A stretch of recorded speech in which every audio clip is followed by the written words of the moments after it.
মুক্তির পর থেকেই আদিত্য ধরের সিনেমা ধুরন্ধর বক্স অফিসে ঝড় তুলেছে। বিশ্বব্যাপী আয় পেরিয়ে গেছে ৩০০ কোটি রুপি। ছবিটা নিয়ে তৈরি হয়েছে বিতর্ক। তবে দুনিয়ার নানা প্রান্তে মুক্তি পেলেও ৬টি দেশ ধুরন্ধরের প্রদর্শনী নিষিদ্ধ করেছে। মধ্যপ্রাচ্যের ৬টি দেশ বাহরাইন, কুয়েত, ওমান, কাতার, সৌদি আরব ও সংযুক্ত আরব আমিরাতে ধুরন্ধর মুক্তি পায়নি। অভিযোগ, ছবিটিতে পাকিস্তানের বিরুদ্ধে বার্তা থাকার কারণে এই দেশগুলোর কর্তৃপক্ষ অনুমোদন দেয়নি। তবে কেন মুক্তি পায়নি তা নিয়ে কোনো আনুষ্ঠানিক ব্যাখ্যা দেয়নি দেশগুলো।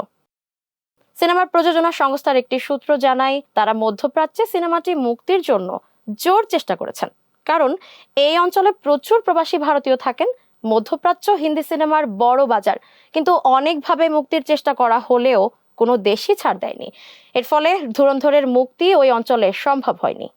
তবে এবারই প্রথম নয়, এর আগে fighter, sky force, the diplomat, article 370, tiger 3, the Kashmir files সিনেমাগুলো শুরুতে মধ্যপ্রাচ্যে মুক্তি পায়নি, পরে কয়েকটি দেশ নিষেধাজ্ঞা প্রত্যাহার করে নেয়।